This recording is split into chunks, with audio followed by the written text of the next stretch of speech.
नमस्कार दोस्तों, मैं अनुज शुक्ला आपका स्वागत करता हूं कैपिटल टीवी के एक्सक्लूसिव शो अनटोल्ड स्टोरी के दूसरे अंक में। पूर्व प्रधानमंत्री इंदिरा गांधी चर्चा में हैं। बांग्लादेश में शेख हसीना का तख्ता पलट हो चुका है और कंगना रनौत की मूवी इमरजेंसी की वजह से भी इंदिरा गांधी की चर्चा हो रही है। दोस्तों, पिछली कड़ी में हमने देखा कि कैसे इंदिरा गांधी ने प्रधानमंत्री बनने के बाद सत्ता में बने रहने के लिए निजी हित साधते दिखती हैं। 1971 की जंग और बांग्लादेश के निर्माण ने उनकी राजनीति को एक नई दिशा दी। लेकिन आज का बांग्लादेश और आज के हालात देखने के बाद क्या हम कह सकते हैं कि उनकी दिशा सही थी? क्या इस जंग के नतीजे भारत के अंदरूनी हालात को और जटिल नहीं बना गए हैं? क्या 1971 की जंग भारत के बहुसंख्यक वर्ग का ध्यान बटाने का प्रयास भर था?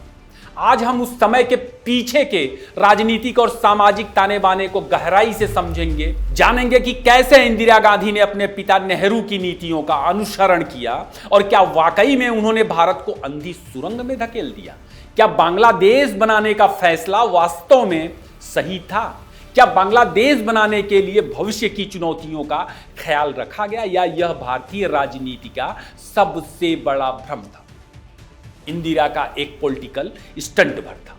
आगे आप कई हैरान करने वाले रहस्यों को जान सकते हैं। आप अंत तक बने रहें। अगर आपने कैपिटल टीवी को अब तक सब्सक्राइब नहीं किया है तो सब्सक्राइब कर लें, लाइक और शेयर भी करें और हमें अपनी प्रतिक्रिया जरूर दें, जिससे हम अनटोल्ड स्टोरी के आने वाले दूसरे एपिसोड्स को और बेहतर बना सकें। चलिए इस महत्वपूर्ण और विवादास्पद अध्याय का दूसरा भाग शुरू करते हैं, जिसमें हम जानेंगे कि किस तरह से इंदिरा गांधी की नीतियां देश की राजनीति को एक नई दिशा में लेकर के गई। दोस्तों, इतिहास का एक ऐसा पन्ना जिसे हमने आपने अलग अलग तरह से सुना है मगर उसकी गहराई को कभी महसूस नहीं किया। 1971 की जंग और बांग्लादेश का गठन आज की तारीख में गांधी परिवार की निजी राजनीति से निकला एक ऐसा बुलबुला नजर आता है जो हकीकत में एक साबुन का झाग साबित हुआ। एक ऐसा सपना जो असल में पाकिस्तान और अफगानिस्तान का कट्टरपंथी बॉन्डर ही था और कुछ नहीं। दोस्तों, इंदिरा गांधी प्रधानमंत्री तो बन गई थी, लेकिन उनके सामने सत्ता में बने रहने की चुनौतियां थी। भाषण सुनने में अच्छा लगता है, भाषणों से पेट नहीं भरता। आजादी जिस भरोसे पर हासिल हुई थी भारत को, वह कहीं नजर नहीं आ रहा था। स्थिति अराजक और विस्फोटक हो गई थी। तब राजनीति में हिंदू मुस्लिम ध्रुवीकरण भी नहीं था, गुंजाइश ही नहीं थी, जबकि संघ भी था और जनसंघ भी, हिंदू महासभा भी। उस दौर में गांधी नेहरू का ऑरा कुछ इस तरह था कि लोग कांग्रेस को ही हिंदुओं का दल समझ रहे थे। मगर कांग्रेस के नैरेटिव को तोड़ने के लिए उनके पास ना तो चेहरा था और ना ही संसाधन। जिस वक्त भारत ने पाकिस्तान से 71 की जंग लड़ी और बांग्लादेश अस्तित्व में आया, भारत के अंदरूनी हालात मुश्किलों से भरे थे। चीन के साथ 62 की जंग में नेहरू का लिबास काफी हद तक उतर चुका था। आम आदमी के लिए आजादी का सपना हर सेकेंड हर घंटे चूर हो रहा था। सुधारों की स्वाभाविक रफ्तार ही नहीं थी।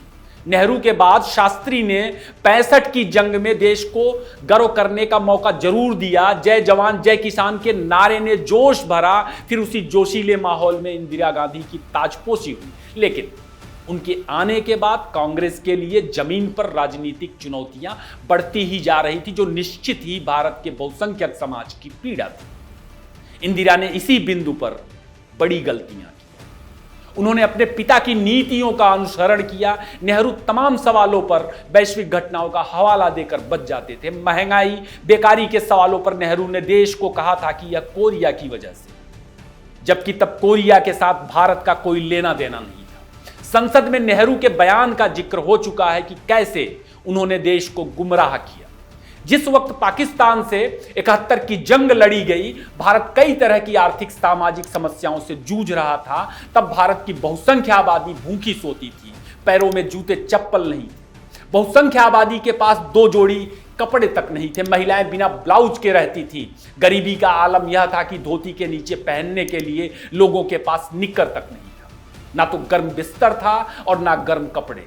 दवाएं नहीं थी और तब लोगों की जान टीबी, मलेरिया, खसरा जैसी बीमारियों की वजह से भी चली जाती थी। अस्पताल नहीं थे। रोजी रोजगार नहीं था, स्कूल नहीं थे और लोगों को पढ़ने के लिए मीलों दूर जाना पड़ता था। शहरों में जो स्कूल कॉलेज थे उन पर दाखिलों का भारी दबाव था। यह बहुत साल पीछे की कहानी नहीं।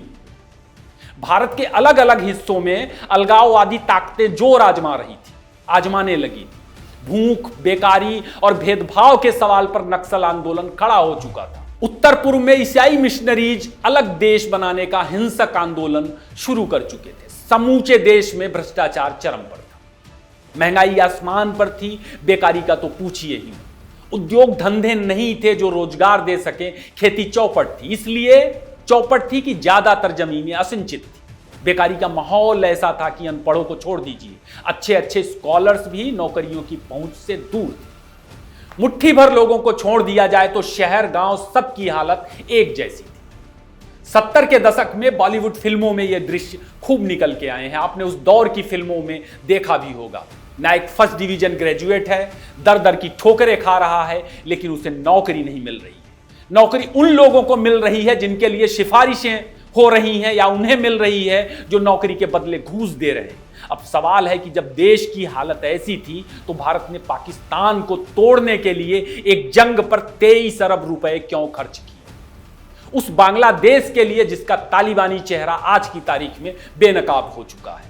लोग यह भी कहते हैं कि भारतीय उपमहाद्वीप में वह जंग अमेरिका और रूस के बीच वर्चस्व की जंग का नतीजा था। भारत में वही सब हो रहा था जो हथियारों के सौदागर और दूसरे तरह के बाजार के लिए अमेरिका और उसके दोस्त चाहते थे, रूस चाहता था। तब रूस के खिलाफ अमेरिका और ब्रिटेन पाकिस्तान का सहयोगी था, क्योंकि रूस के खिलाफ अफगानिस्तान का इस्तेमाल उसे करना था और इसलिए उन्हें पाकिस्तान की जरूरत थी। बदले में पाकिस्तान अमेरिका और ब्रिटेन को अपनी जरूरत के हिसाब से भारत के खिलाफ इस्तेमाल करना चाहता था और इस्तेमाल करता रहा है। ब्रिटेन ने पाकिस्तान बनाकर भारत को आजाद ही इसलिए किया था कि दोनों का अपनी जरूरत के हिसाब से इस्तेमाल कर सके, डिफेंडर ऑफ डेमोक्रेसी बनकर के, और उसने किया भी हमेशा। भारत में जिस तरह के हालात थे, इंदिरा डर गई। उन्हें विद्रोह की आशंका थी। इसी डर में वह धीरे धीरे रूस के ज्यादा नजदीक आ गई। इंदिरा को लगा था कि भारत का मुसलमान तो उनके साथ है, अगर वे पूर्वी पाकिस्तान को अलग कर देंगी तो उन्हें हिंदुओं का भी व्यापक समर्थन मिल जाएगा और उनके लिए स्थितियां अनुकूल हो जाएंगी। बिना रूस के यह संभव नहीं था, क्योंकि अमेरिका और ब्रिटेन पाकिस्तान का विभाजन किसी भी सीमा तक जाकर रोकने के लिए तैयार थे। यह आपको बताने की जरूरत नहीं। इसे बाला साहब देवरस की किताब से भी समझ सकते हैं, जिन्होंने बहुत प्रयास किया था कि इंदिरा के नेतृत्व में कांग्रेस संघ के साथ काम करे, मगर इंदिरा नहीं चाहती थी कि संघ के साथ उनका किसी भी तरह का जुड़ाव, किसी भी तरह का एसोसिएशन दिखे। इंदिरा गांधी ने देवरस के प्रस्ताव को ठुकरा दिया था। इंदिरा को लगा था कि हिंदुओं के वोट के लिए उन्हें संघ जैसे किसी संगठन की जरूरत नहीं पड़ने वाली है। जो हिंदू उनसे नाराज हैं, पाकिस्तान के दो टुकड़े होने के बाद वह कांग्रेस के साथ ही बने रहेंगे और भूख, महंगाई, गरीबी जैसे सवाल भी ठंडे बस्ते में चले जाएंगे। 71 की जंग एक ऐसी जंग है जिसके लिए भारत बिल्कुल भी तैयार नहीं था। आर्थिक और सामाजिक हालत देश की खस्ता थी। भारत सरकार ने आधिकारिक रूप से बताया है कि उस जंग में हफ्ते भर का खर्च करीब करीब 200 करोड़ रुपए था। देश की पूर्वी और पश्चिमी सीमा पर युद्ध 14 दिनों तक चला था, यानी 2 हफ्तों तक युद्ध हुआ था।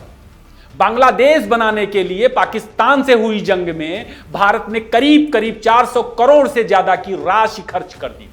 आज की तारीख में वह रकम इन्फ्लेशन वैल्यू कैलकुलेटर के हिसाब से करीब करीब 23 अरब 67 करोड़ 71 लाख 20 हजार रुपए के बराबर है।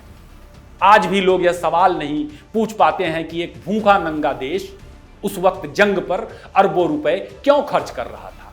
एक जंग जिसकी वजह से भारतीय उपमहाद्वीप में हथियारों की होड़ शुरू हो जाती है। भारतीय जवानों के अदम्य साहस से भारत जंग के मैदान में युद्ध तो जीत लेता है, मगर दोस्तों इंदिरा की बेवकूफियों की वजह से डिप्लोमेटिक टेबल पर जाकर के भारत जंग हार जाता है, उसे हार जाना पड़ता है।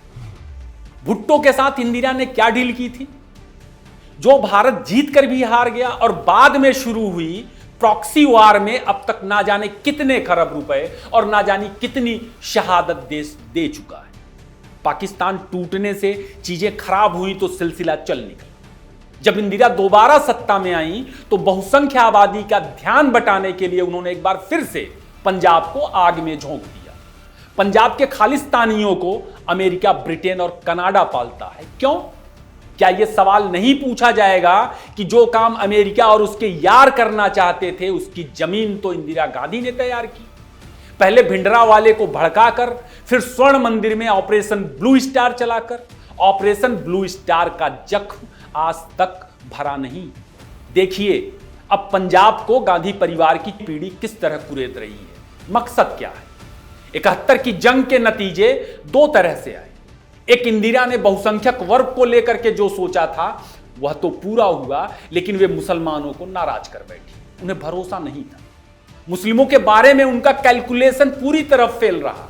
बाद में मुसलमानों का यही भरोसा हासिल करने के चक्कर में ही इंदिरा गांधी तुष्टीकरण की दिशा में आगे बढ़ती नजर आती। इस बीच सिंडिकेट के असर को कम करने के लिए इंदिरा गांधी ने परमाणु परीक्षण भी किया, मगर प्रतिबंधों की वजह से उनके हाथ और तंग हो गए और वे तुष्टीकरण के दलदल में और धंसती चली गई। आम जनता को छोड़िए, संघ भी इंदिरा को समझने में चूक गया था। उस वक्त 71 की जंग के बाद इंदिरा को रणचंडी का खिताब किसी और ने नहीं, अटल बिहारी वाजपेयी ने दिया था।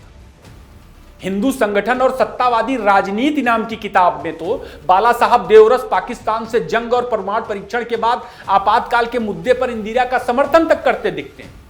बावजूद इंदिरा ने संघ को आपातकाल में प्रतिबंधित किया। पाकिस्तान टूटने के बाद तुष्टीकरण की राजनीति ने इंदिरा गांधी को बर्बाद किया, किसी और ने नहीं। कांग्रेस को बर्बाद किया। मुस्लिम तबका इंदिरा को, कांग्रेस को सबक सिखाने की वजह तलाश रहा था। आपातकाल की बहती गंगा में उन्होंने भी हाथ धोए। इससे पहले इतिहास, भूगोल और अपनी भविष्य की राजनीतिक जरूरतों के लिहाज से बांग्लादेश बनने से नाराज वर्ग ने इंदिरा से कई चीजें करवा ली थी। इंदिरा ने इन चीजों को समझा, लेकिन तब तक बहुत देर हो चुकी। आपातकाल के बाद इंदिरा की फिर वापसी होती है, मगर दूसरे दलों ने भी मुस्लिम कार्ड का राजनीतिक इस्तेमाल करना शुरू कर दिया। इसे यूं भी कह सकते हैं कि मुस्लिम मतों ने राजनीतिक दलों का इस्तेमाल करना सीख लिया। तब से अब तक तुष्टीकरण की राजनीति ने ना जाने कितने नेताओं को, ना जाने कितने दलों को बनाया, बिगाड़ा और भारतीय राजनीति को अंधी सुरंग में छोड़ा। इंदिरा गांधी संघ से किसी भी तरह के जुड़ाव से बच रही थी। वही इंदिरा गांधी आगे जाकर राजीव गांधी को संघ से मिलने की सलाह देती हैं। अब सवाल है कि क्या इंदिरा ने मुस्लिम राजनीति के मकसद को समझ लिया था और सत्ता में बने रहने के लिए संघ की मदद से हिंदूवादी राजनीति करना चाहती थी? हाउ प्राइम मिनिस्टर्स डिसाइड में नीरजा चौधरी लिखती हैं कि इंदिरा गांधी अपने बेटे राजीव गांधी को बाला साहब देवरस से मिलने भेजती हैं और यह भी निर्देश देती हैं राजीव को कि देवरस से मीटिंग की बात वह अपनी पत्नी यानी सोनिया गांधी को ना बताए। सोनिया गांधी को पता ना चाहिए। नेहरू इंदिरा के रूप में कांग्रेस के 2 युगों के बाद यह सोनिया गांधी सोनिया युग की शुरुआत थी। बावजूद की आपातकाल के दौरान संजय गांधी तुर्कमान गेट ढहाने जगमोहन को भेजते हैं। नसबंदी की योजना भी असल में एक खास समुदाय के लिए ही थी। यह सब कुछ इंदिरा गांधी की सहमत से हो रहा है।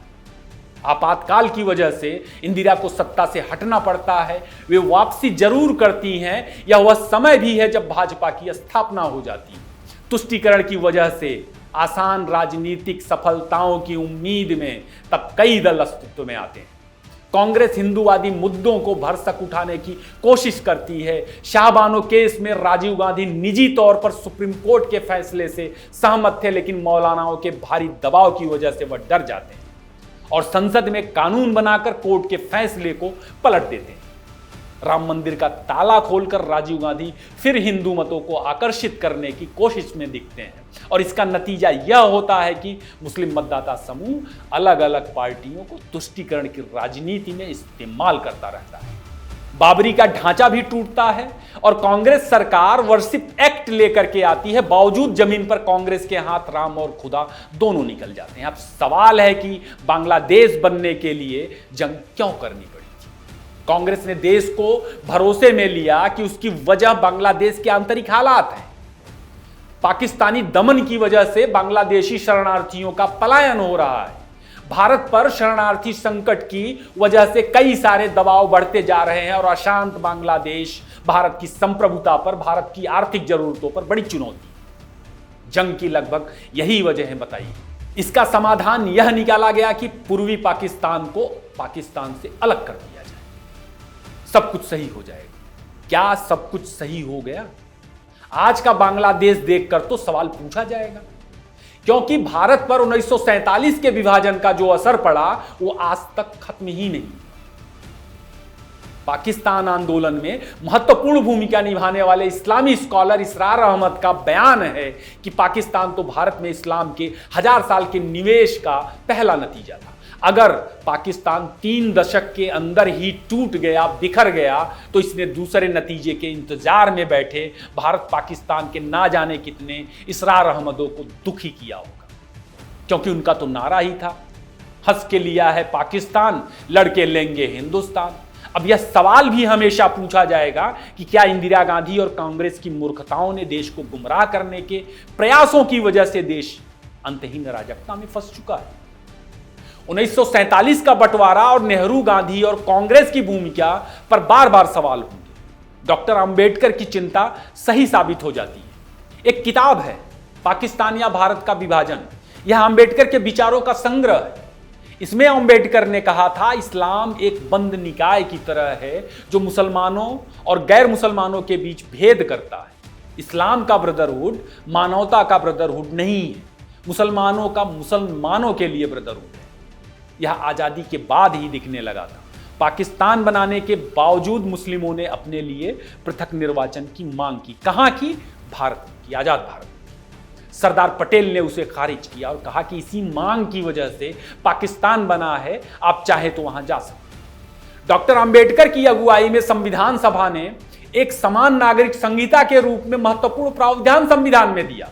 उसे लागू किया जाना था, लेकिन आजाद भारत में धार्मिक आधार पर देश के 2 टुकड़े हो जाने के बावजूद मुट्ठी भर मुस्लिम नेताओं के विरोध की वजह से एक जरूरी कानून आकार नहीं ले सका।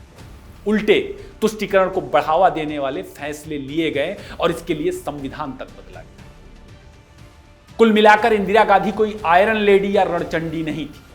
वे किसी भी कीमत पर सत्ता में बने रहना चाहती थी।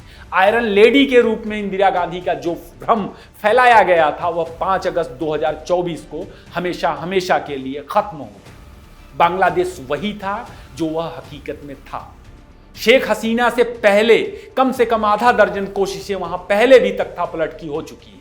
अब यही देखना है कि क्या देश की संप्रभुता के लिए, भारत की संप्रभुता के लिए नरेंद्र मोदी इंदिरा और कांग्रेस से हुई गलतियों को सुधार लेंगे या फिर बांग्लादेश मजहबी आतंक का एक नया अखाड़ा बन जाएगा।